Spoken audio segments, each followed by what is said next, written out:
Assalamualaikum warahmatullahi wabarakatuh. Selamat sore dan selamat datang di Aks Hogi. Apa saja kutanya Himpunan Onkologi Ginekologi Indonesia? Tanya apa? Tumor ginekologi kutanya Hogi. Aks Hogi adalah webinar online series yang diselenggarakan oleh Hogi dan merupakan wadah untuk kita berdiskusi seputar permasalahan dan kasus terkait onkologi ginekologi. Dan acara ini akan rutin diselenggarakan setiap hari Sabtu sore pukul 15 sampai 16 waktu Indonesia bagian Barat. Selamat datang saya ucapkan kepada para guru besar, SPOG, dokter umum, dan para tenaga medis yang juga turut mengikuti acara Akshogi series kedua pada sore hari ini. Saya Dr. Hoirunisa yang akan menjadi MC sekaligus host pada sore hari ini, dan selama 1 jam ke depan kami akan menghadirkan diskusi interaktif santai dengan para narasumber-narasumber yang tentunya pakar di bidangnya. Kepada para peserta yang hadir akan mendapatkan sertifikat ber-SKPID dan kehadiran peserta akan tercatat secara otomatis melalui sistem Zoom. Dan selama acara, para peserta dapat mengajukan pertanyaan tentunya secara langsung kepada narasumber dengan menekan tombol raise hand terlebih dahulu, atau dapat menuliskan pertanyaannya di kolom Q&A yang telah kami sediakan. Baiklah, izinkan saya memperkenalkan para narasumber kita pada sore hari ini, yaitu yang pertama, Dr. Tovan Widya Utami, SPOG Konsultan, selaku Konsultan Onkologi Ginekologi dari Fakultas Kedokteran Universitas Indonesia, Jakarta. Selamat sore, Dr. Tovan. Ya, halo, selamat sore, Dr. Nisa. Dan narasumber kita yang kedua yaitu Dr. Heru Priyanto, SPOG Konsultan, selaku Konsultan Onkologi Ginekologi dari Fakultas Kedokteran Universitas 11 Maret Solo. Selamat sore, dokter. Dan diskusi kita hari ini akan dimoderatori oleh Profesor Dr. Laila Nurhana, SPOG Konsultan, selaku Konsultan Onkologi dan Ginekologi dari Fakultas Kedokteran Universitas Indonesia, Jakarta. Selamat sore, Prof. Laila. Selamat sore juga, Anissa. Dan Akshogi series kedua pada sore hari ini tampaknya akan seru sekali karena tema yang akan kita bawakan adalah tindak lanjut hasil screening serviks yang abnormal. Dan tentunya sangat sering kasusnya kita dapatkan pada praktek sehari-hari. Dan pada Akshogi series kedua ini mungkin akan menjawab kebingungan-kebingungan kita selama ini tentang bagaimana sikap kita apabila menemukan hasil pap smear yang demikian, atau mungkin bagaimana bila di rumah sakit tempat kita bekerja tidak tersedia fasilitas kolposkopi, dan lain sebagainya. Baiklah, sebelum memulai acara diskusi Aks Hogi pada sore hari ini, saya persilakan terlebih dahulu kepada Ketua Hogi, Dr. Brahmana Askandar, SPOG Konsultan, untuk memberikan sambutannya. Assalamualaikum warahmatullahi wabarakatuh. Selamat sore. Pertama-tama kita ucapkan alhamdulillahirobbilalamin, kita diberikan kesehatan dan kesempatan oleh Allah Subhanahu wa taala ngikutin acara Akshogi yang kedua. Hormat kami untuk Prof. Laila selaku moderator, kemudian Dr. Tovan selaku narasumber, kemudian Dr. Heru Priyanto selaku narasumber, dan terima kasih juga untuk semua panitia yang akan mengawal acara ini setiap minggunya selama 1 tahun ke depan. Jadi acara Akshogi ini acara bincang-bincang, lebih banyak diskusi secara ilmiah langsung dengan pakar-pakarnya, dan itu setiap hari Sabtu jam 15.00 sampai 16.00. Nah, bisa langsung daftar untuk sebulan, kan ada linknya langsung untuk 1 bulan itu, nanti per bulan kita akan rilis jadwalnya. Nah, yang sore hari ini istimewa karena ini banyak dihadapi pada sehari-hari. Kita tidak bisa seideal di luar negeri. Di luar negeri itu semua modalitas bisa dikerjakan di semua bagian dari suatu negara dengan merata. Di kita tidak karena kota besar mungkin lengkap, di kota yang lebih kecil mungkin hanya bisa dilakukan ini itu dan lain-lain. Sehingga nanti ditanyakan sebanyak-banyaknya, mumpung beliau-beliau ini meluangkan waktu, para pakar-pakarnya langsung.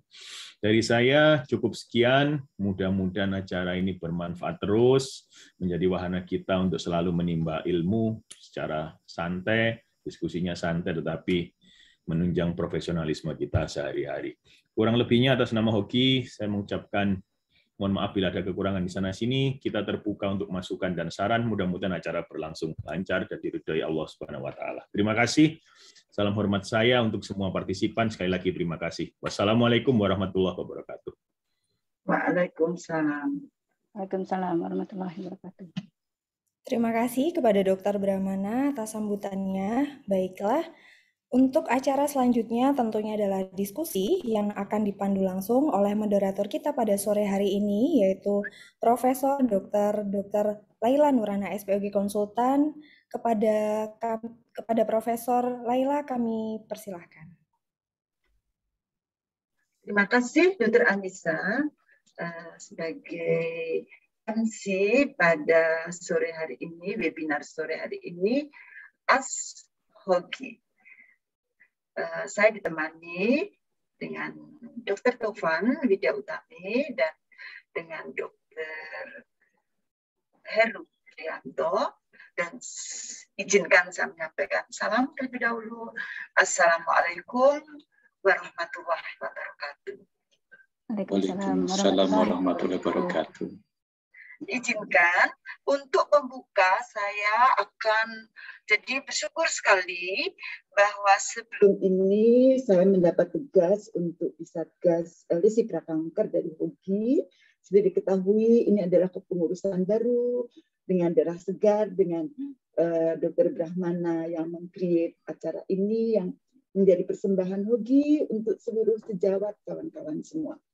Izinkan sebelum nanti kita diskusi, ada satu slide saja saya mohon izin, bahwa tindak lanjut hasil screening kanker serviks abnormal itu kami ada istilah Dr. Taufan, yaitu kami disclaimer dengan ini ya.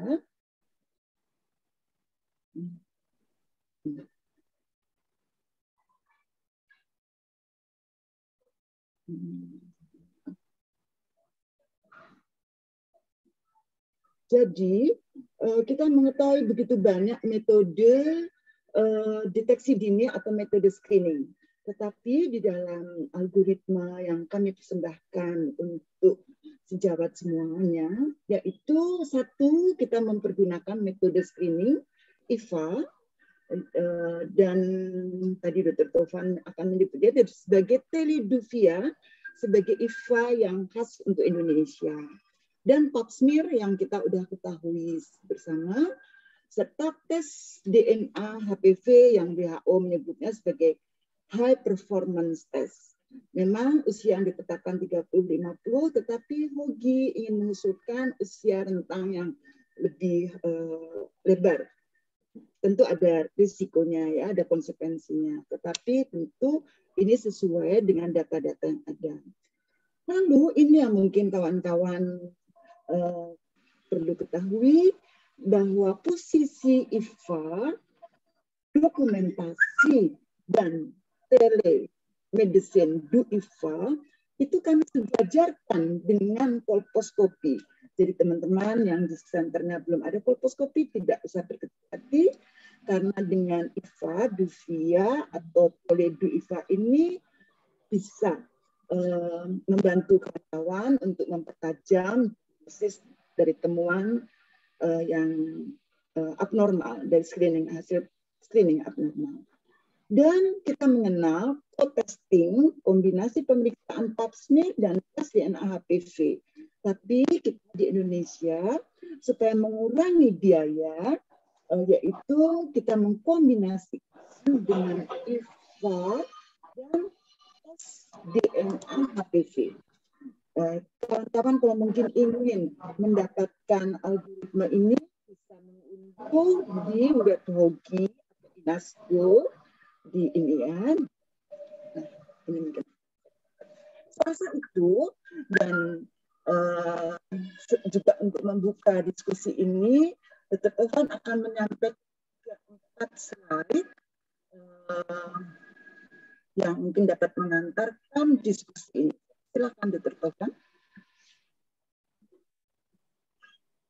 Ya, baik. Terima kasih banyak Prof. Laila, guru saya. Izinkan Dr. Brahmana sebagai Ketua HOGI periode kepengurusan saat ini, Dr. Heru saya izin untuk menyampaikan paparan mungkin 5 menit ke depan apa yang sudah kita rumuskan bersama ya. Tentu ini adalah hasil buah karya dari arahan Prof. Andriono sebagai Ketua HOGI sebelumnya, kemudian juga tentunya Prof. Laila sebagai Ketua Satgas dari Precancerlation.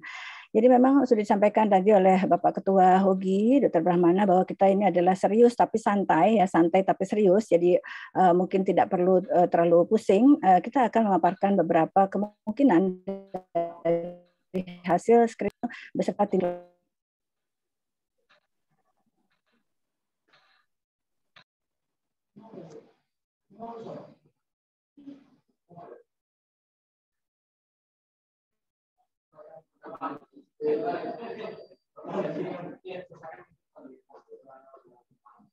Maaf, suara saya tidak terdengar ya, Prof. Mohon maaf. Sekarang kedengaran, Dr. Mohon maaf. Ya, izinkan diulang ya. Mohon maaf. Ini kenapa jadi begitu ya. Jadi sebelumnya mohon maaf.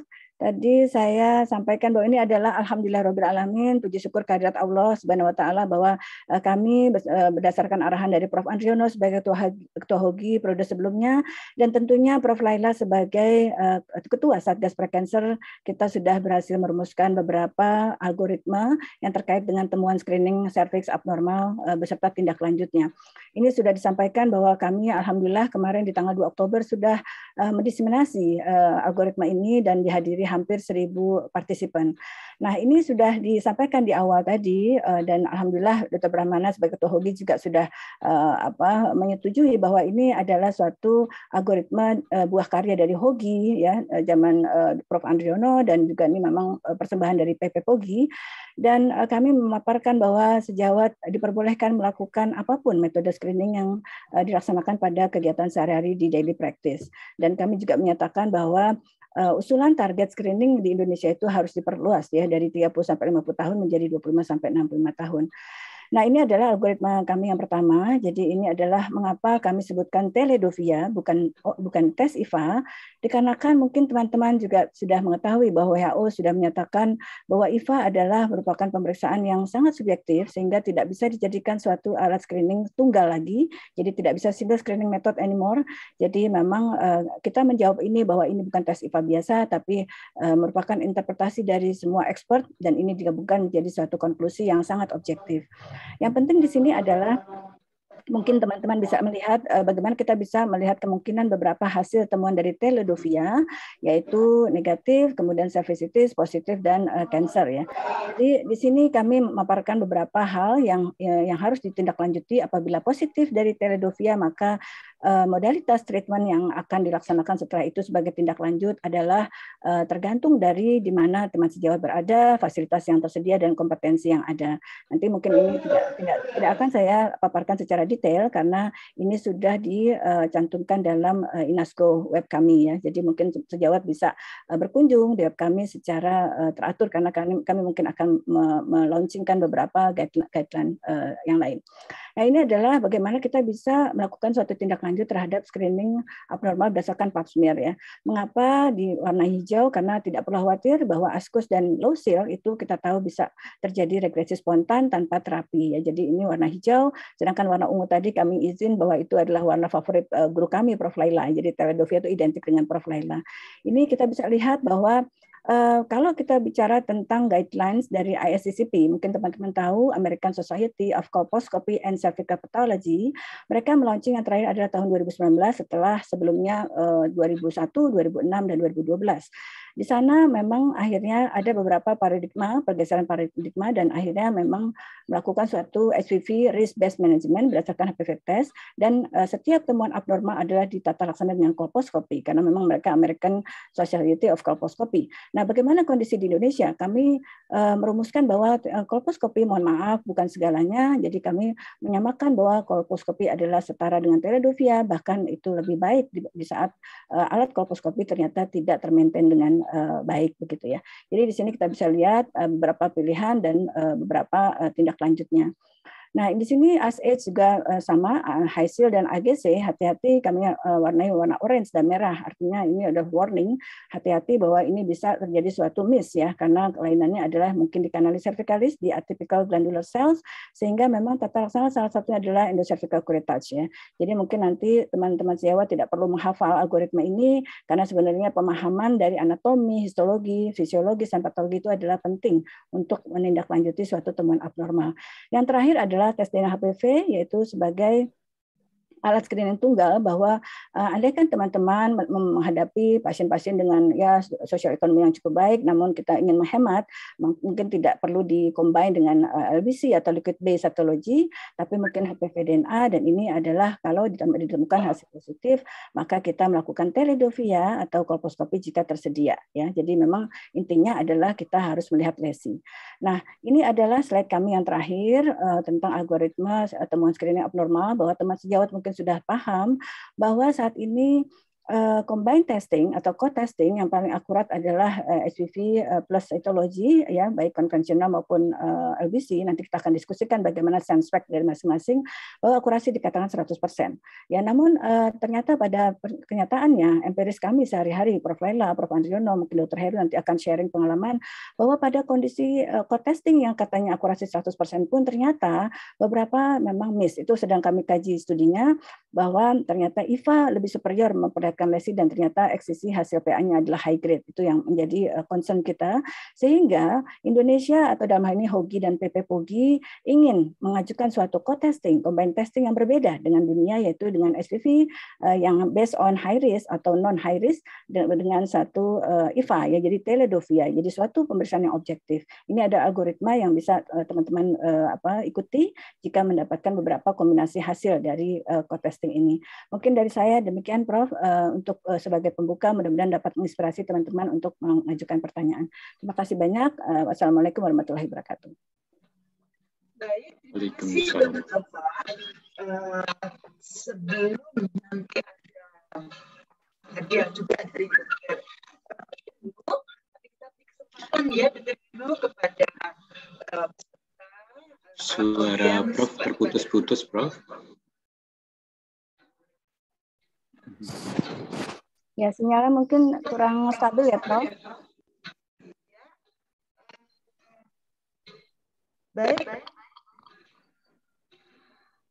Jadi saya memberikan kesempatan kepada audiens terlebih dahulu untuk mengajukan pertanyaan. Nanti Dr. Heru akan menyampaikan satu kasus yang sangat baik untuk kita cermat ya di dalam langkah-langkah tindak lanjut hasil screening kanker serviks yang abnormal. Sebelumnya mungkin apakah ada, saya belum melihat di chat, kalau tidak mungkin ya, belum ada pertanyaan. Kalau begitu suara saya sudah cukup jelas? Jelas, Prof, tapi agak echo ya, Prof. Suara saya agak menggema ya, Prof. Jadi dengar? Jelas, Prof. Jelas, Prof.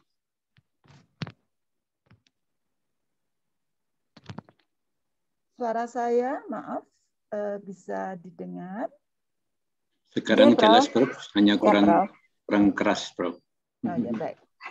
Jadi kita berikan kesempatan dahulu kepada audiens untuk mengajukan pertanyaan karena judulnya juga Ask HOGI ya. Baru kemudian nanti ada satu hadiah dari Dr. Heru, hadiah maksudnya hadiah satu knowledge dan pengalaman yang mungkin kita akan sharing kepada kawan-kawan yang lainnya. Boleh raise hand, atau kalau belum, teman-teman, kalau gitu saya mohonkan mungkin Dr. Heru dahulu menyampaikan kasusnya yang memang bisa menjadi inspirasi bagi kita. Artinya itu betapa kekuatan melihat serviks ya. Saya persilahkan Dr. Heru. Terima kasih, Prof. Assalamualaikum warahmatullahi wabarakatuh. Sejawat sekalian, saya mau menceritakan, jadi memang saya sengaja tidak membuat slide. Sebelum saya menceritakan kasus, sore ini kita akan membahas sesuatu yang menarik yang kita hadapi sehari-hari. Mungkin saya memberikan introduksi sedikit bahwa cakupan screening kita untuk deteksi dini kanker serviks untuk saat ini masih di bawah 10%. Sedangkan suatu program deteksi dini yang efektif itu seharusnya mencapai sekitar 85% dari sasaran. Jadi terbayang bahwa kita masih jauh sekali. Sehingga hari ini mungkin kita bisa berdiskusi banyak. Kemudian yang akan kita bahas, kita diskusikan adalah mulai screening sampai tindak lanjutnya. Jadi nanti silakan kita berdiskusi secara nyantai saja. Nah, yang saya ceritakan adalah kasus ini adalah kasus asli. Saya terima 2 tahun lalu. Seorang wanita umur 34 tahun menikah 2 tahun, belum punya anak. Kebetulan pasien ini memang dari Jakarta karena ada kuliah mengambil S3 di UGM dan ada keluarga di Solo, kemudian ketemu saya di Solo. Yang dia bawa adalah hasil pap smear. Pap smear itu diambil di rumah sakit, saya tidak nyebut rumah sakitnya, dan di lab yang kita kenal bersama. Karena keluhan pasien kita ini adalah keputihan berulang. Tidak ada atau keluhan postcoital bleeding tidak sampai, jadi tidak sampai post bleeding. Nah, ketika konsultasi, saya lihat hasil pap smear-nya adalah kelas 2. Artinya hanya radang, tidak ada precancer. Jadi tidak ada sin 1, sin 2, sin 3, atau mungkin kelas 5 ada sel kanker, tidak ada. Tapi tetap keputihan berulang. Dan akhir-akhir ini kadang-kadang bercampur darah sedikit, walaupun tidak sedang koitus. Nah, juga ada hasil HPV-nya, dan HPV-nya saat itu juga negatif. Memang HPV yang diperiksa hanya HPV apakah low risk atau high risk, tidak sampai genotyping, tapi juga negatif. Karena masih keluhannya berulang, maka dia periksa. Nah, kemudian saya lakukan pemeriksaan biasa, semuanya masih baik. Kemudian yang saya lakukan, karena memang sudah ada pemeriksaan pap smear dan ada pemeriksaan HPV, kemudian tapi masih ada keluhan, maka saya melakukan kolposkopi. Sejawat sekalian, di dalam pemeriksaan kolposkopi, mungkin kita ingat bahwa ada beberapa tahapan pemeriksaan. Pemeriksaan pertama adalah salin test, dengan mengusap salin, kemudian dilihat pembuluh darahnya. Yang kedua adalah acetic acid test. Yang ketiga adalah Schiller test, pakai Schiller test. Nah, acetic acid test ini adalah sama dengan PIVA test. Nah, hasilnya ternyata dari gambarannya adalah arahnya dari sin 3 sampai curiga cancer. Sehingga kalau misalnya kita kaitkan dengan kolposkopi, hasilnya adalah sin 3, tapi ada titik tertentu yang mencurigai cancer dengan abnormal vessel. Kemudian kita lakukan biopsi terarah. Nah, hasilnya adalah cancer invasif. Jadi memang sudah kanker early stage. Sehingga satu hal yang bisa kita petik pelajaran di sini adalah ternyata ada false negatif dari pap smear. Dan mungkin Dr. Tovan menyampaikan pada pitpogi yang lalu, ada referensinya, bahkan dalam beberapa laporan penelitian, nilai dari false negatif pap smear itu ada yang melaporkan sampai 25%. Dan itu yang kami rasakan di klinis. Dan mungkin sekedar mengakhiri cerita ini adalah pasien ini akhirnya kita lakukan radikal trachelectomy dan karena memang masih early stage tidak dilanjutkan dengan kemoterapi. Mungkin itu kasusnya, sahabat sekalian. Mungkin bisa kita diskusikan kasus ini atau tentunya adalah acara kita secara keseluruhan. Terima kasih Prof. Laila. Terima kasih Dr. Heru. Bukan main, intinya jadi begini. Terus terang bekas pacar saya itu ya psikolog, tetapi dalam hal kita menanggapi pap smear, kita perlu juga cermat, dan tadi kalau kita menyimak apa yang disampaikan oleh Dr. Heru, artinya penting sekali kita mengkonfirmasi, melihat serviksnya ya Dr. Heru. Tadi Dr. Heru memang dengan kolposkopi begitu. Nah, tapi izinkan, nah memang kok teman-teman kok nggak ada kolposkopi gimana dong? Mungkin Dr. Tovan bisa menjawab. Tapi sebelum itu, jadi mungkin pertanyaannya kalau nggak ada kolposkopi gimana dong, gitu ya? Tapi izinkan karena ini ada pertanyaan dari audiens, saya bacakan pertanyaan dari Dr. Eka. Kita simpen dulu ya pertanyaan kalau nggak ada kolposkopi bagaimana.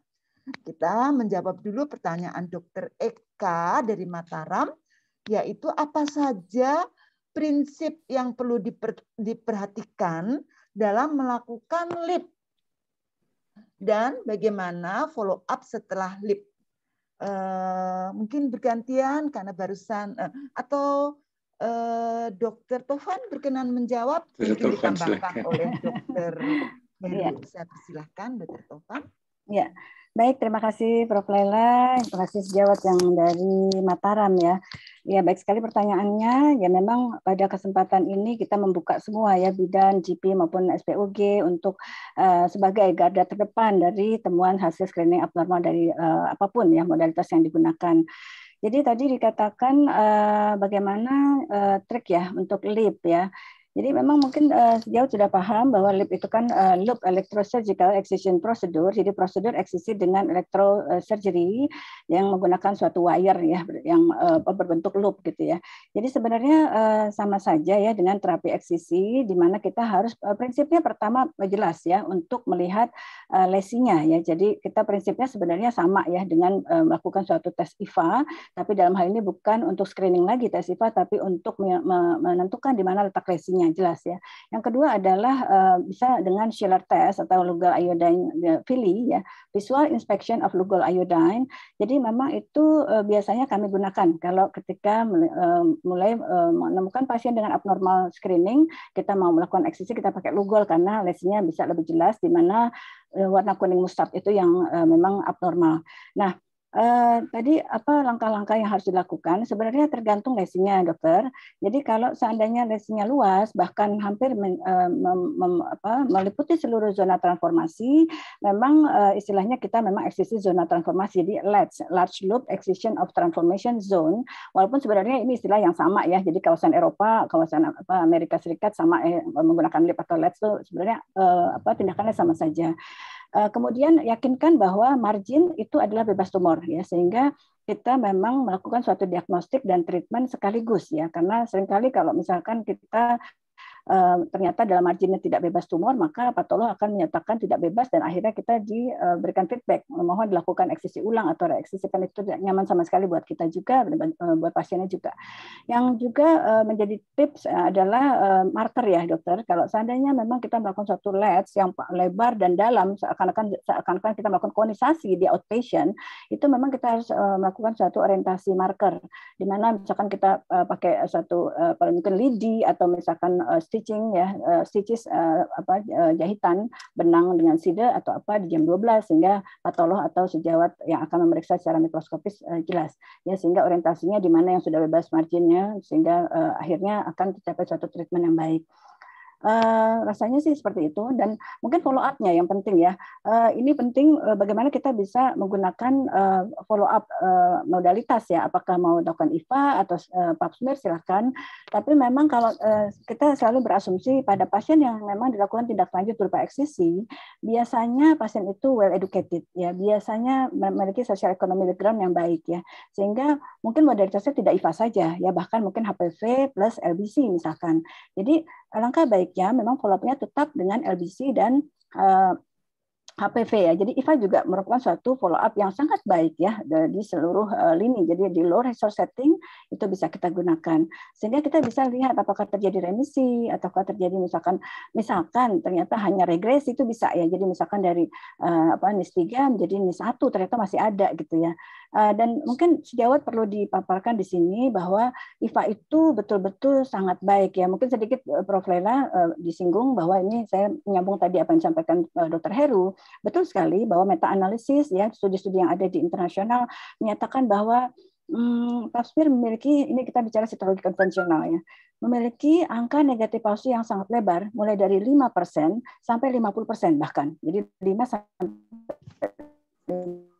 dalam suatu studi 25-50%. Nah, ini kami sudah melakukan beberapa studi terkait dengan HPV dikaitkan dengan IVA, dan ternyata hasil kami adalah bahwa IVA itu memiliki angka negatif palsu yang hanya 3% dibandingkan pap smear yang 5-50%. Ini sudah kami publish waktu itu di tahun 2014 bersama Prof. Andriono, Prof. Laila juga ini. Jadi teman-teman di sini mungkin sedikit ya agak bergeser paradigmanya bahwa pap smear merupakan pemeriksaan yang begitu kelihatannya mikroskopis, canggih, tapi ternyata pada beberapa miss ya kondisinya. Nanti saya akan paparkan satu kasus yang luar biasa. Ya, jadi mungkin bisa menjawab teman dari Mataram tadi bagaimana kita melakukan follow up pasca eksisi. Tentu kita tidak memperkenankan mereka melakukan hubungan seksual ya, untuk melakukan suatu remodeling atau revitalisasi dari cervix yang ideal, tentu tanpa infeksi, nutrisinya juga harus baik ya. Bisa dilakukan follow up mungkin 2 minggu bisa, atau 1 bulan setelah eksisi, kemudian kita lakukan follow up setelah 6 bulan untuk melakukan evaluasi apakah dengan IVA ulang atau misalkan dengan LBC. HPV minimal 1 tahun. Jadi teman-teman jangan terlalu sering melakukan pemeriksaan HPV karena dikatakan median time untuk dinyatakan suatu clearance dari HPV itu minimal 11 bulan. Jadi jangan dicek 6 bulan ya. Itu satu, dananya boros, yang kedua juga kalau ternyata terjadi persistensi itu akan secara psikologis akan membuat pasien kasihan gitu ya. Baik, itu aja Prof. Laila. Terima kasih Prof. Terima kasih. Mudah-mudahan Dr. Eka puas dengan jawaban ini. Jadi tadi apa yang dilakukan memang kadang-kadang kita perlu buat forum ya untuk saling sharing. Ya. Tadi Dr. Tovan sudah menyampaikan ya hal-hal yang diperhatikan. Satu, saya ingin usul yaitu biasa kita sarankan kalau pasiennya compliance-nya baik, kita sarankan sehabis haid. Kalau pasiennya artinya compliance, artinya bisa dibuat schedule begitu ya. Enaknya setelah haid sehingga jangan sampai sehari ini kita lip, nanti 3-4 hari dia haid gitu. Mungkin lebih enakan setelah haid begitu ya. Apakah Dr. Heru akan menambahkan? Ya, Prof. Terima kasih, Prof. Sejawat sekalian, saya sharing pengalaman yang memang kami catat bahwa ternyata data dari penelitian bahwa terapi lesi prakanker SIN 1, SIN 2, SIN 3 itu persistensinya sekitar 20%. Dan itu ternyata betul. Gitu. Sehingga ini perlu dipahami, sehingga ketika kita melakukan treatment terhadap SIN, apakah itu ablasi, cryo, cauter, atau lip latch, ketika ternyata 20% persisten, ya memang itu angkanya. Nanti kalau tidak, kita terlalu mungkin kok saya kurang adekuat dan sebagainya. Ternyata memang demikian. Itu yang pertama. Yang kedua, ternyata persistensi itu sering didapatkan di kanalis cervicalis. Nah, saya terus terang tidak punya rujukan kenapa demikian. Mungkin ini adalah suatu hal yang mungkin bisa diteliti. Kenapa persistensi dari sini itu lokasinya di situ. Nah, tapi clue-nya adalah ketika kita melakukan lip, maka zona transformasi harus terlihat keseluruhan. Artinya kita bisa melihat SSK yang baru di dalam dan SSK yang di luar, sehingga jangan sampai ketinggalan. Dan yang terakhir adalah bahwa pada tindakan lip maupun LED itu juga selalu diikuti oleh kauterisasi. Maksud saya, manfaatkan kauter ini. Karena kauterisasi ini mungkin kalau di zona transformasi yang lain, katakanlah misalnya sudah pernah terinfeksi HPV, kalau kita kauter sekalian di sekitarnya, bukan hanya menghentikan rembesan darah, maka akan meningkatkan atau mengurangi risiko persistensi. Ya, mungkin satu sedikit lontaran, Prof, biar sejawat sekalian mungkin tertarik bahwa sebagaimana yang disampaikan oleh Dr. Tovan, Prof. Lala tadi, bahwa IVA test itu menurut penelitian termasuk Prof. Lela, sensitivitas maupun spesifitasnya seimbang dengan pap smear. Artinya posisinya dia itu sama. Sehingga di tempat kami sendiri ada IVA positif, malah dilakukan pap smear. Nah, ketika pap smear menyatakan sesuatu itu negatif, akhirnya justru pasien ini tidak mendapat penanganan yang lebih baik. Mungkin ini topik yang perlu didiskusikan. Terima kasih, Prof. Ya, terima kasih, Dr. Heru. Izin saya menggarisbawahi apa yang disampaikan oleh Dr. Heru. Jadi IVA itu insya Allah apalagi di tangan sejawat Opskin ya, itu mempunyai sensitivitas yang tidak kalah. Ini walaupun sitolo bekas pacar, ini ngomong sendiri ya, bekas pacar saya tuh sitolo, tapi ini adalah kenyataan di lapangan kita ya, Dr. Heru, Dr. Tovan, kami suka mendapatkan pap smear-nya itu negatif, tapi kita udah lihat ini ada wet epithelial yang sangat khas dan dilakukan lip seperti tadi kasus Dr. Heru dengan kolposkopi, dan ternyata memang bahkan yang tadi adalah CA. Nanti saya izin mungkin sharing gimana sih, dan kami membuka diri teman-teman bagaimana kita mengidentifikasi, tadi disebutkan oleh Dr. Heru ada SSK, sambungan squamocolumnar, itu kita bisa dengan melihatnya dengan naked eyes, artinya dengan IVA ya. Dulu kita pikir harus dengan kolposkopi gitu ya, melihat SSK itu. Ternyata dengan naked eyes bisa. Nanti kalau kita ada kesempatan, kita sharing beberapa triknya untuk mendapatkan foto dan untuk menginterpretasi serviks dengan akurat ya. Baik, mungkin ada pertanyaan lain, kita hargai pertanyaannya dahulu. Mungkin saya sampaikan, boleh sejawat kawan-kawan boleh raise hand. Tapi ini belum, jadi saya bacakan. Ada beberapa, Prof, yang raise hand, Prof. Oh, ada beberapa yang raise hand ya, ya. Prof. Baik, ya. Kalau gitu yang raise hand dulu. Oh, maaf, saya kurang. Oh, baik ya, ada yang raise hand. Mungkin saya dibantu oleh Dr. Tovan. Ini saya kok nggak lihat ya yang raise hand. Oh, ini one attendees. Oke, saya persilahkan kesempatan kepada Dr. Herwinda Geraldine. Saya persilahkan, baru kemudian nanti saya membacakan tadi di pertanyaan di Q&A. Silahkan Dr. Herwinda.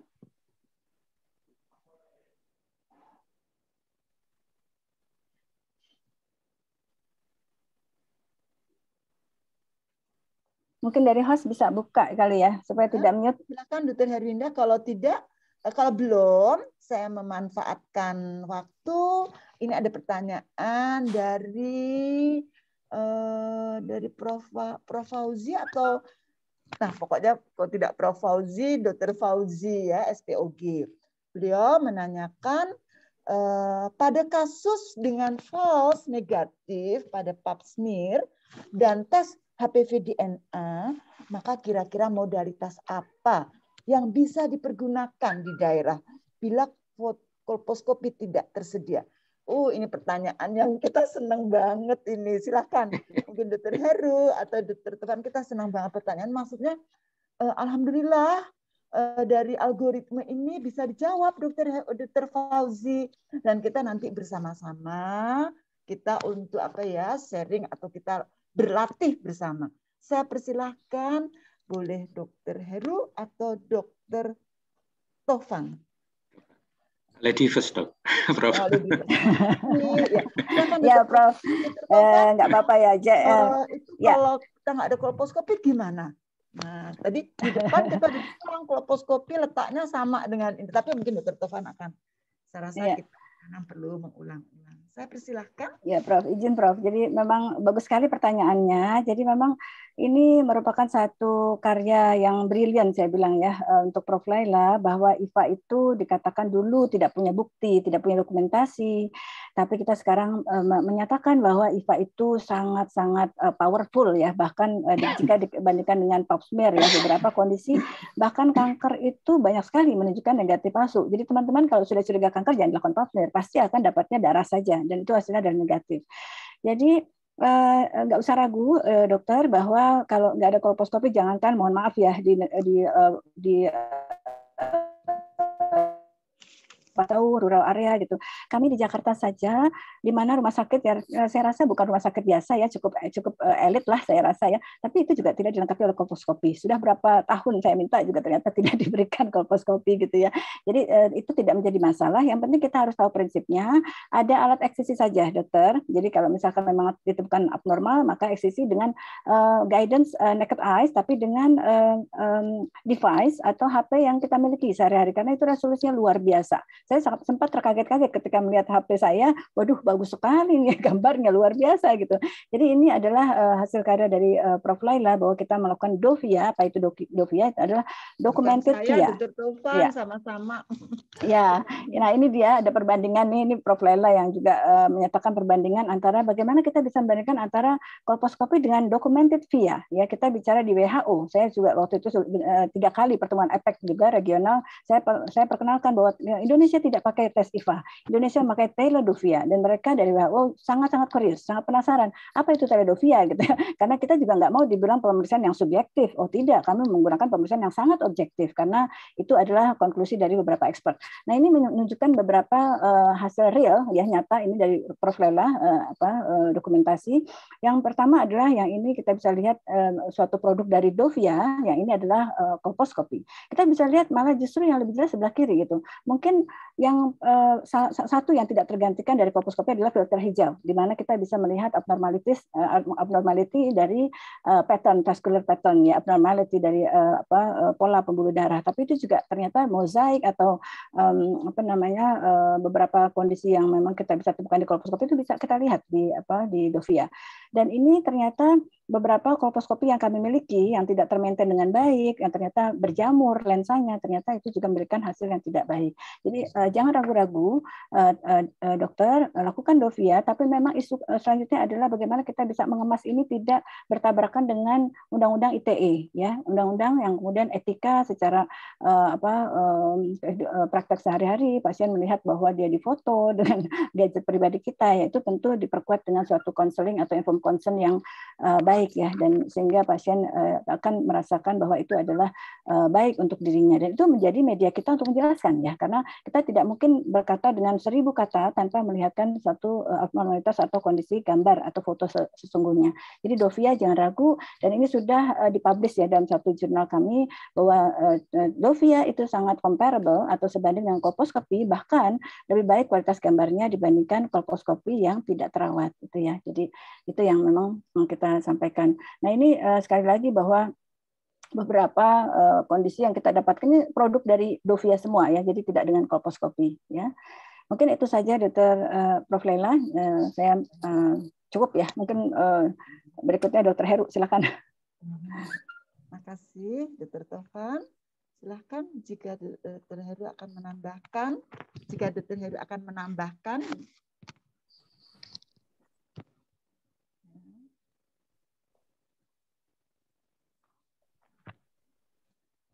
belum, mungkin masih di mute, mohon maaf. Mungkin masih di mute. Maaf. Makasih Prof. Lela. Jadi sejawat sekalian, kalau pada kasus misalnya tes pap smear-nya false negatif, dan ini bisa terjadi misalnya salah satu contohnya karena sampel taker-nya itu ngambilnya di inggring-inggring gitu, jadi nggak dapat nggak didapatkan apakah sel superficial, parabasal, basal maupun intermedianya, sehingga tidak adekuat, sehingga false negatif. Yang kedua, kalau kita mengingat sedikit mereview tentang natural history dari cervical cancer, bisa saja bahwa HPV saat diperiksa itu negatif. Karena HPV-nya mungkin sudah dieradikasi oleh sistem imun kita, tapi infeksi HPV yang dulu sudah menyisipkan E6 dan E7-nya, gennya, ke dalam sel host itu. Sehingga dia terus berproses dari SIN1, SIN2, dan seterusnya. Sehingga bisa saja pada titik tertentu, karena tanggal 1 bulan 2001 gitu, negatif. Tapi mungkin infeksinya sudah 3 tahun yang lalu, yang sudah menyisip gennya. Sehingga memang demikian. Nah, makanya yang dilihat adalah perubahan di serviksnya. Perubahan di serviksnya yang berasal dari parabasal, kemudian menempel di situ HPV-nya, kemudian terbentuk sel-sel displasia. Nah, sel displasia yang tentunya hiperproliferasi, intinya besar, kromatinnya kasar, ketika diulas dengan asam asetat, terjadi denaturasi protein yang melebihi dari sel normal, epitel normal, sehingga ketika dipancarkan lampu terpental sebagai acetoated lesion atau UVA positif. Nah, ini kan gampang dipahami. Jadi ketika false negatif, HPV negatif betul aja, tapi akan ketemu dengan pemeriksaan UVA, dan sekarang ditingkatkan dengan teledovia, dokumentasi UVA. Jadi juga justru pertanyaan ini yang membuka wawasan kita. Salah satu sisi positifnya dari kita mempunyai modalitas screening yang baru. Tentunya modalitas yang lama, apakah itu pap smear maupun HPV, tentunya pasti ada tempat yang tepat pada tempat, tapi salah satu hal yang harus kita pahami adalah posisi UVA yang memang baik. Demikian Prof. Lela. Terima kasih banyak Dr.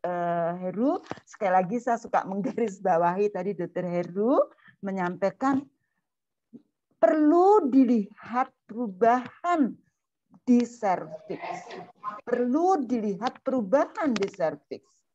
Ya, nah kami menyebutnya the power of looking at the cervix. Jadi itu kata Dr. Tovan ya. Jadi kekuatan melihat di serviks, dan tentu sejawat Opskin mempunyai kemampuan itu. Sambil menunggu pertanyaan berikutnya, izinkan saya menyampaikan sedikit tip dan trik. Atau Dr. Tovan? Mungkin dalam Duvia silakan, ini. Prof. Silakan, Prof. Prof, silakan. Saya sampaikan ya. Jadi mohon Dr. Tovan di off dulu. Oh iya, ya. Ini saya hanya menyatakan the power of looking at the cervix ya, Prof. Ya. Penting ya. Power Silakan, of Prof. teman-teman ya. Dan ternyata kan alat memang sudah. Nah, saya akan berbagi kekuatan melihat di serviks ini. Jadi saya loncat dulu. Jadi ada, mudah-mudahan ini bisa dibuka ya. Ini ada satu video. Ada satu video yang menunjukkan triknya bagaimana supaya kita bisa mendapatkan foto yang bagus. Yaitu teman-teman pakai, saya rasa semua Opskin, semua dokter, semua bidan itu punya HP. Ya.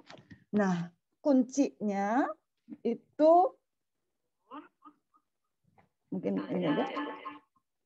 Jadi ada di HP kita, apalagi HP yang murah itu ada namanya fill light. Kalau di iPhone HP mahal malah harus ada aplikasi. Jadi ini ada lampu yang disorotkan ke vagina yang bisa terus-menerus. Nah, jadi seperti kolposkopi kan? Nah, itu dia kuncinya atau triknya sehingga kita bisa mendapatkan foto yang baik. HP kita itu megapikselnya itu jauh lebih bagus daripada kolposkopi. Nah, ini kemudian apalagi kita bisa tambahkan sejawat dan kawan-kawan dengan printer yang harganya mungkin 1,7 dengan segala perlengkapannya mungkin sekitar 2 juta. Jadi kita bisa memberikan kepada klien kita dengan fotonya seperti kalau kita mempergunakan kolposkopi gitu ya. Jadi ada namanya field light. Itu maaf saya sebut aja, ada di Oppo kan HP murah ya, atau Vivo lebih murah lagi seperti itu. Ya. Nah, mungkin saya akan menunjukkan beberapa temuan hasil seperti ini, teman-teman. Ini adalah hasil jepretan dokter umum. Jepretan dokter umum, jadi berarti apalagi kita sebagai obskin pasti kita ini jelas sekali ya dengan mobile phone. Jadi teman-teman tadi dokter, kalau kita nggak ada kolposkopi kita bisa pakai mobile phone kita pakai HP kita. Tuh ya. Nah ini juga ini yang kiri ini dengan kolposkopi, ini dengan Duvia. Ini dengan kolposkopi, ini dengan Duvia. Hampir sama kan ya? Nah, ya. Nah ini mungkin nah, itu saja yang dapat tadi Dr. Tovan sudah. Jadi kuncinya adalah, mohon maaf, kuncinya adalah di ada lampu yang bisa menyorot ke ini juga kasus seperti yang Dr. Heru, ini pap smear-nya negatif. Tapi ini kelihatan jelas di sini ini. Kami biopsi kok hasilnya high grade cell. High grade. Nah, ini juga ya, jadi the power of looking at the sepsis. Yes. Apakah ada pertanyaan lain? Itu yang dapat kami. Silahkan jika ada pertanyaan lain. Jadi kawan-kawan bisa mempergunakan mobile phone yang seluruhnya kita punya ya, dan hampir nggak ada yang punya mobile phone tanpa kamera, seluruhnya dengan kamera. Nah, ya. Baik, itu yang mungkin izin Prof. Ya, izin Prof. Ya. Ini sekaligus menguatkan tadi apa yang disampaikan Prof dengan Dr. Heru bahwa bukan permasalahan modalitasnya, tapi seringkali adalah pap smear konvensional itu menimbulkan negatif palsu, bahkan LBC yang mahal pun ternyata menimbulkan angka negatif palsu yang cukup tinggi. Ini adalah sharing kasus saya pribadi di daily private practice. Jadi seorang nona waktu itu dikirim oleh sejawat, ini masih nona ya, 20 tahun namun sudah seksual aktif, dengan keputihan dan perdarahan pasca senggama ya, berulang ya, jadi dikatakan sejak setahun sudah perdarahan pasca senggama, dan beliau sudah membawa hasil LBC liquid base, jadi ini adalah sitologi yang lebih akurat dibandingkan pap smear, dengan hasil askus yang tadi dikatakan Dr. Heru itu kelas 2 ya. Jadi kalau kita bilang askus itu atypical squamous cell undetermined significance ya, artinya bisa terjadi pada peradangan, pada infeksi, inflamasi, dan itu bisa resolve sendiri gitu ya dengan HPV negatif ya Prof. Nah ini kalau kita melihat secara kertas bahwa ini bisa dilepas ya, ini adalah hasilnya ya. Pasien ini hasilnya askus waktu itu diterapi vaginitisnya, kemudian diulang 1 bulan kemudian dengan hasil askus ya, sama ya, ini HPV-nya negatif ya, seperti ini.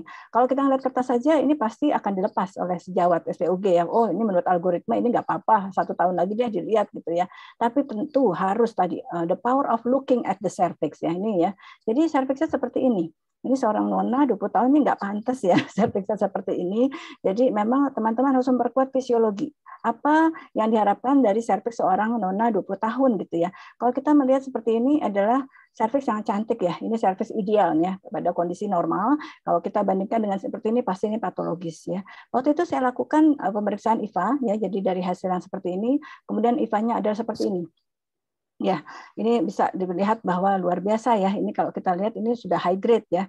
High grade ya, memang ini masih dalam menunggu hasil eksisi atau PA, tapi kalau kita lihat di sini juga sudah banyak sekali terjadi satu pertumbuhan yang baru ya di lesinya. Jadi mungkin sudah sampai mendekati karsinoma in situ. Jadi ini adalah contoh betapa negatif palsu pap smear atau bahkan LBC yang sudah canggih sekalipun dengan HPV negatif miss ya, dengan kita bisa melihat dengan pemeriksaan yang sangat sederhana IVA ya. Jadi itu, dan mungkin izin Prof terkait dengan diskusi kita kali ini adalah bahwa tindak lanjut mungkin teman-teman harus sudah mulai ya mengetahui bahwa ada satu modalitas yang kita tawarkan, yaitu suatu cairan kimia ya, yaitu adalah TCA ya. TCA itu adalah trichloroacetic acid yang kami sudah usulkan secara nasional untuk jadikan program dan sudah mau dilakukan uji coba di 34 provinsi untuk mengatasi satu kekurangan dari krioterapi ya. Jadi mungkin teman-teman nanti bisa tahu lebih lanjut, bisa nanti ada buku yang kami launching. Jadi bagaimana kita bisa melihat di mana kita berada, di ideal setting atau low risk setting, dan ini adalah beberapa hasil dari nah ini dia ya, pasca krioterapi terbentuknya suatu bola es yang bisa sekitar 4-6 minggu, kemudian akan kering, reepitelisasi, dan pasien boleh diperkenankan untuk hubungan lagi. Namun pada kondisi yang kita lakukan dengan TCA itu akan sangat lebih singkat ya waktunya, jadi berupa warna putih seperti ini. Dan penting tadi yang disampaikan Dr. Heru ya, bahwa kita harus mengantisipasi adanya lesi di kanalis cervicalis, sehingga penggunaan TCA ini tidak hanya pada surface atau permukaan, jadi kita menggunakan lidi kapas yang kecil untuk masuk ke kanal cervicalis dengan menggunakan TCA 1-2 menit itu untuk menyingkirkan adanya kemungkinan lesi di dalam, apalagi pada kondisi SSK yang tidak tampak ya. Jadi itu penting. Namun sekali lagi bahwa prinsipnya ini adalah pada kondisi yang low resource setting, di mana kalau teman-teman sejawat sudah memiliki kompetensi ya, cukup confident untuk melakukan eksisi, alatnya ada, maka yang terbaik sebenarnya adalah terapi eksisi. Mungkin itu yang message dari saya, Prof. Terima kasih, Prof. Baik, terima kasih Dr. Tovan yang telah menambahkan kasus ya.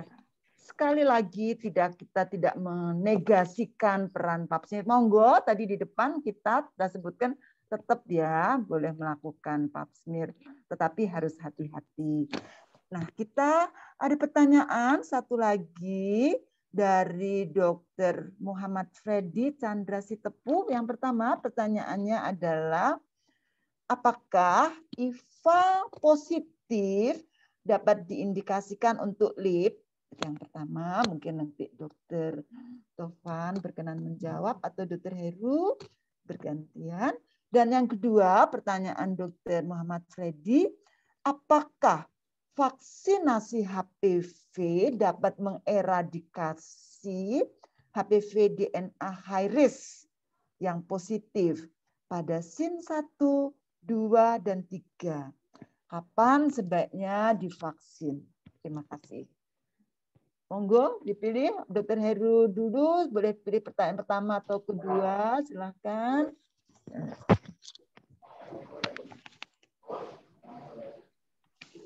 Ya, silakan. Pertanyaan, suara saya kedengaran kah?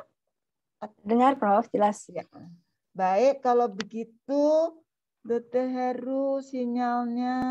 Dr. Heru masih mute? Atau enggak, tapi beliau belum bicara. Oh ya, masih freeze kayaknya ya, Prof. Sinyalnya kurang baik. Mungkin silahkan Dr. Tovan dahulu pertanyaan pertama. Kalau IVA positif, bolehkah di LIP? Yang kedua tentang, mungkin nanti Dr. Heru pertanyaan kedua. Atau Dr. Heru silahkan akan menjawab. Ya. Saya yang pertama, Prof ya. Silahkan. Ganti jawab dulu, Dr. Tovan. Sejawat sekalian, IVA positif itu berbeda dengan pap smear maupun kolposkopi yang bisa membedakan SIN 1, SIN 2, atau SIN 3. Tapi kalau IVA positif itu artinya adalah lesi prakanker. Nah, lesi prakanker yang mana meliputi tiga-tiganya. Nah, bagaimana membedakan, bagaimana apakah memilih cryo atau Cauter atau leaflets? Salah satu kriterianya adalah luasnya lesi. Kalau lesi itu tidak luas, misalnya hanya 2 kuadran, kita bisa melakukan program see and treat, lihat dan terapi. Artinya IFA positif langsung dilakukan krioterapi. Bahkan bisa dilakukan di tingkat puskesmas. Kebijakannya moga-moga belum berubah, bisa dilakukan oleh dokter umum, penanggung jawab, bahkan dulu, nanti mungkin kita diskusikan lebih detail, dulu adalah tetap bisa dilakukan oleh bidan yang terlatih dengan baik, tapi penanggung jawabnya adalah dokter umum. Seperti itu. Nah, apakah boleh dilakukan LIP? Untuk melakukan LIP, kalau kita mendasarkan pada kolposkopi, yang dilakukan LIP adalah SIN 1 atau SIN 2. SIN 1 atau SIN 2. Sedangkan kalau SIN 3 adalah pilihannya adalah LEDS atau konisasi. Sehingga kalau IFA positif, apakah bisa dilakukan LIP? Tentunya pada lesi yang tidak luas. Kalau lesi luas, pilihannya adalah dengan LEDS. Mungkin itu singkat. Dr. Tovan, silakan pertanyaan selanjutnya. Ya. Terima kasih Dr. Heru. Ya, saya rasa mudah-mudahan terjawab ya Dr.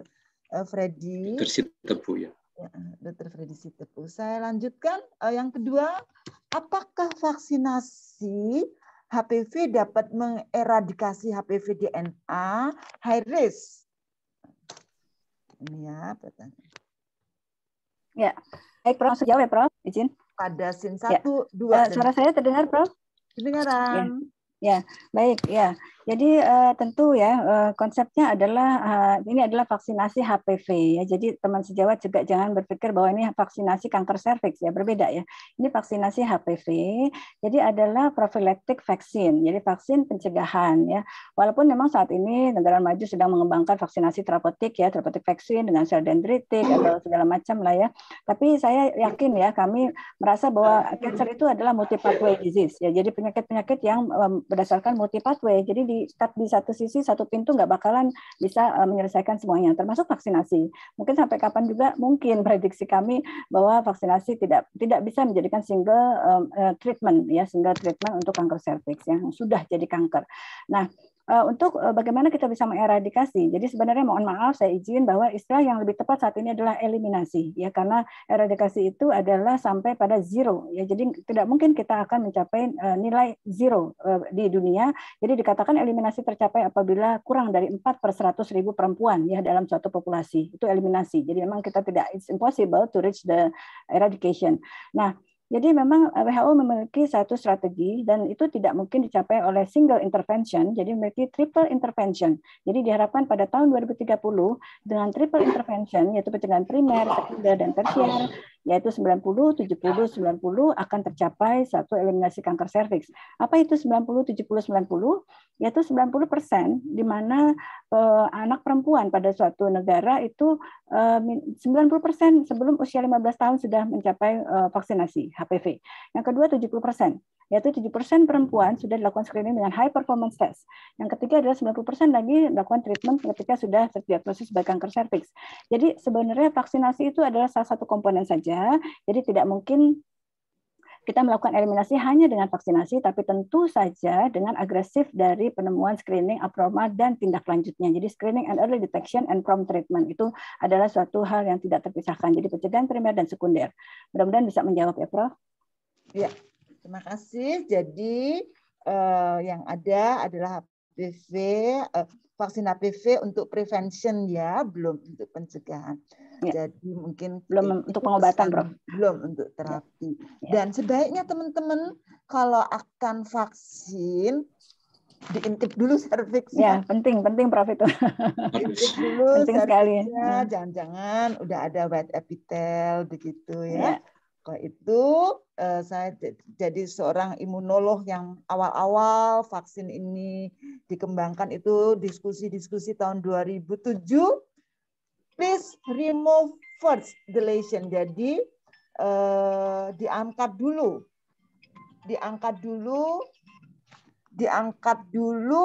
lesinya, baru kalau mau tetap akan dilakukan vaksin. Begitu. Ya. Waktu sudah menunjukkan pukul 4:04.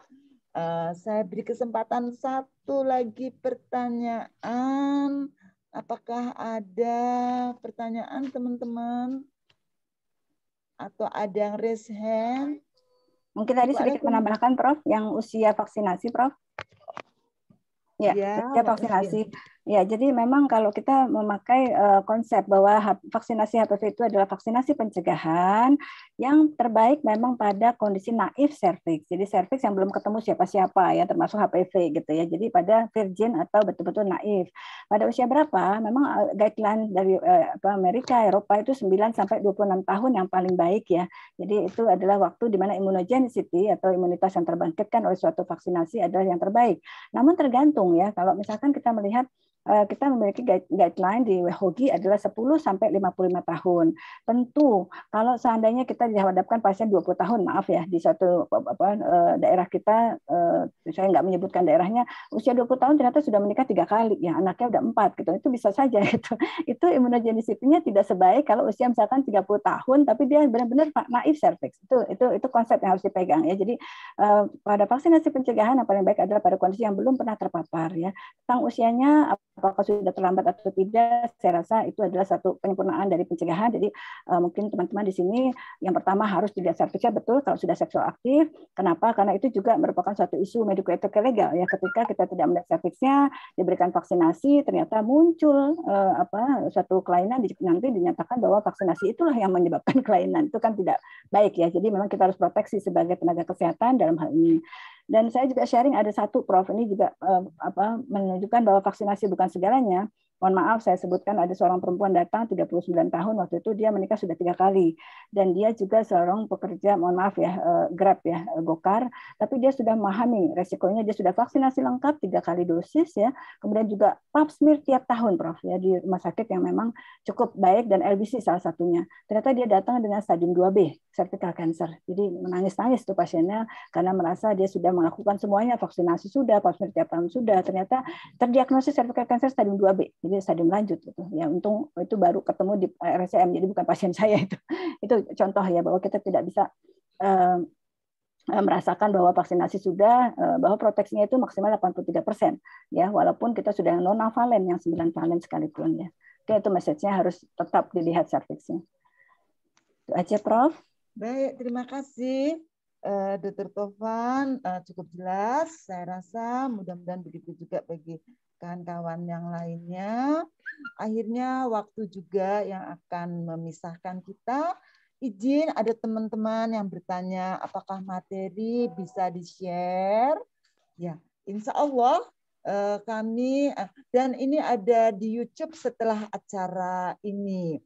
Materi di-share. Nah, algoritma memang ada di, ini saya sampaikan sekali lagi, algoritma bisa dilihat di ini ya. Nah, ini. Algoritma bisa dilihat di, sekali lagi, web HOGI atau INASGO. Nama kerennya kalau bahasa asing INASGO ya. Di ini kemudian dipilih menu Science dan Guidelines tadi algoritma.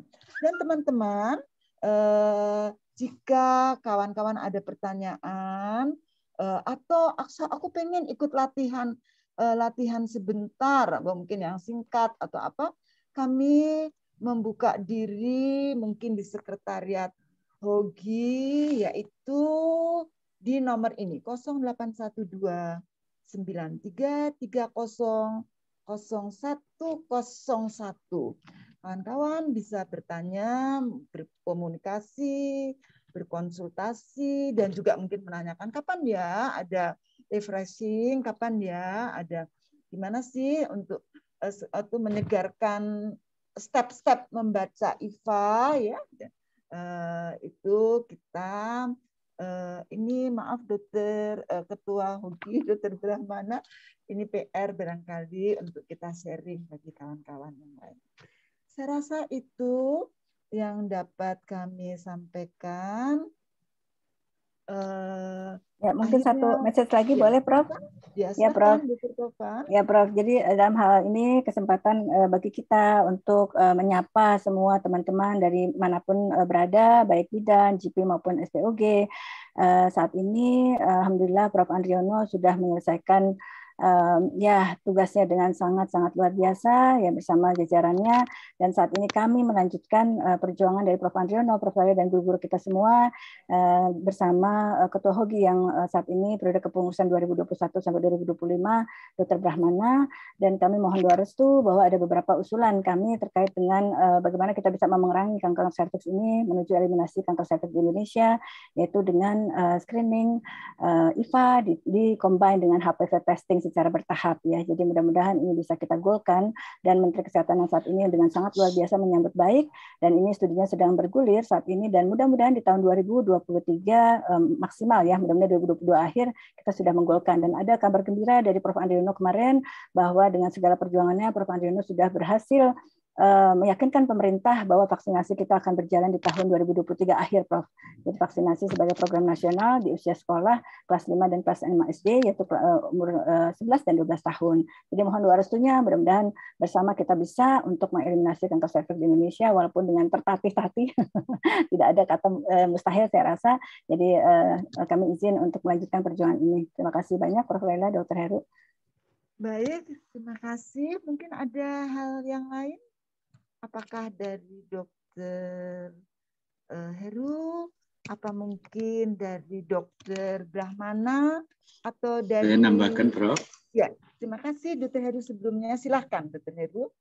Ya, sejawat sekalian, jadi seperti tadi yang disampaikan oleh Dr. Taufan, bahwa coverage perlindungan vaksin termasuk vaksin yang quadrivalen nomor 6, 11, dan 16-18 itu hanya mencapai 80%, walaupun ada cross protection. Sehingga walaupun vaksin, mungkin kita harus mengingatkan pasien kita tidak menghilangkan kewajiban atau saran untuk melakukan screening. Masalah terbesar kenapa rendahnya angka screening kita itu tetap pada kesadaran masyarakat. Sehingga mungkin ini sedikit himbauan, sejawat sekalian, mari kita care untuk menyisihkan waktu kita yang biasanya sibuk dengan kasus-kasus dan sebagainya untuk terlibat di dalam proses screening ini. 70% kasus yang datang ke rumah sakit itu masih advanced stage, 2B ke atas. Sehingga kita harus berusaha untuk melakukan downstaging. Demikian, Prof. Terima kasih. Terima kasih banyak, Dr. Heru. Bukan main. Saya rasa kita mungkin nanti jumpa di forum-forum yang lainnya, membahas kasus yang false negatif tadi ya, Dr. Taufan, yang 2B itu kasihan banget. Jangan lupa kalau kita nggak lihat apa-apa pun, ada keluhan nggak ya? Maaf saya tambahkan. Kalau dia ada keluhan lacak, terus, misalnya ada keluhan postcoital bleeding atau keputihan seperti kasus yang Dr. Taufan tadi sampaikan, kita harus lacak terus. Ada mungkin 2-3% di luar area sekitar zona transformasi. Baik, apakah ada lagi? Jika tidak, tadi kawan-kawan tetap berkomunikasi dengan kami di nomor HP yang tadi disebutkan. Apakah ada mungkin akan ditutup oleh Dr. Brahmana atau MC? Saya kembalikan kepada Master of Ceremony, Dr. Anissa. Silakan, Dr. Anissa. Terima kasih. Terima kasih, teman-teman. Terima kasih. Terima kasih kami ucapkan kepada narasumber kita sore hari ini, kepada Dr. Taufan Widiautami, SPOG Konsultan, kepada Dr. Heru Prianto, SPOG Konsultan, dan tentunya kepada moderator kita sore hari ini, Profesor Dr. Laila Nurana, SPOG Konsultan, atas diskusi interaktif yang menarik yang tentunya memberikan informasi terupdate tentang lesi prakanker dengan algoritma yang baru berdasarkan penelitian yang disesuaikan dengan ketersediaan fasilitas di Indonesia. Dan tidak terasa 1 jam kita sudah berdiskusi, tibalah kita pada akhir acara. Semoga materi kita sore hari ini membawa banyak manfaat dan menjawab keraguan-keraguan kita tentang bagaimana menangani lesi prakanker. Jangan lupa untuk mengikuti kembali AXHOGI series ketiga dengan tema seputar operasi kanker ovarium pada hari Sabtu tanggal 18 Desember 2021 pukul 15 waktu Indonesia bagian Barat. Terima kasih atas perhatian dan atensinya. Mohon maaf bila selama acara terdapat hal-hal yang kurang berkenan. Sampai bertemu di Aks Hogi series ketiga. Kami undur diri. Wassalamualaikum warahmatullahi wabarakatuh. Waalaikumsalam warahmatullahi wabarakatuh.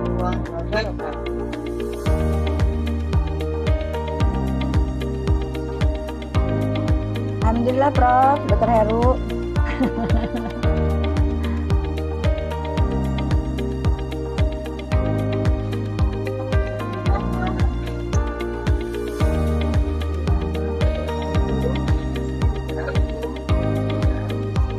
Alhamdulillah, terima kasih Dr. Tovan, Dr. Lela. Terima Pak Indonesia, terima kasih.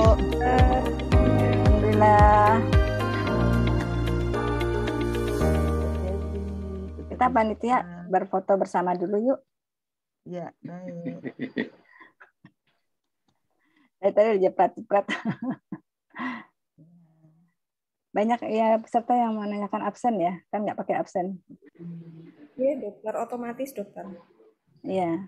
Absennya otomatis ya, teman-teman. Ya, siapa yang mau foto nih? Saya dokter. Senyum dulu. Oke, saya hitung ya. Bisa pakai masker, soalnya saya nggak kelihatan.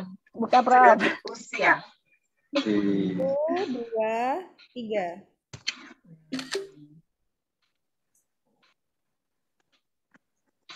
Ampun, Prof, dokter. Baik, terima kasih ya. Ya, terima kasih Prof. Prof.